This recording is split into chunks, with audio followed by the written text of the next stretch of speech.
Can you talk to us a little bit about how you think the rowing affected your physiology, how it set you up for different sports? Yeah, so I think just in my opinion, having done the sport, trying to keep it slightly unbiased here, for 10 years, I think it's the most transferable physiology to anything you can possibly do. Obviously, short of 100-meter sprinting kind of stuff, but anything in the aerobic domain, rowing is the most transferable sport by far, and I think it builds up the key characteristics that you need the most.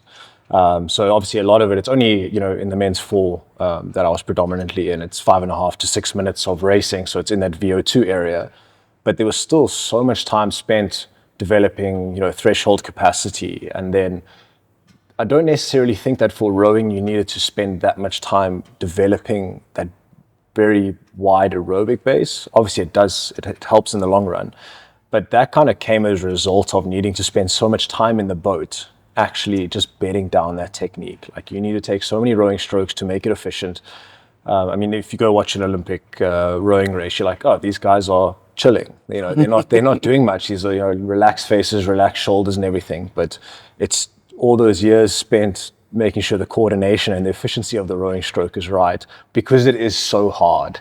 And I don't think people understand when you watch it, like, people's organs are basically melting underneath what's happening on the surface there. So yeah, it's and it takes a diverse sort of physiological skill set to be able to execute 2,000 meters of rowing fast. There's a strength element because you are applying a lot of force.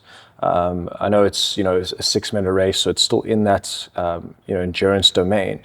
But if you're down at the end of minute 1, you're out of the race, and that's your race over. You're not going to win it at the end of the first minute, but if you're out of it, that's it. You're toast. So you need to have that power from the first second to be able to put yourself in the game, and then from there you just got to bleed it out, and that's where you take everything you can get, as much oxygen delivery to the muscles, whatever you can take, whatever you can train, you need to just put it into your basket to take with you into a rowing race.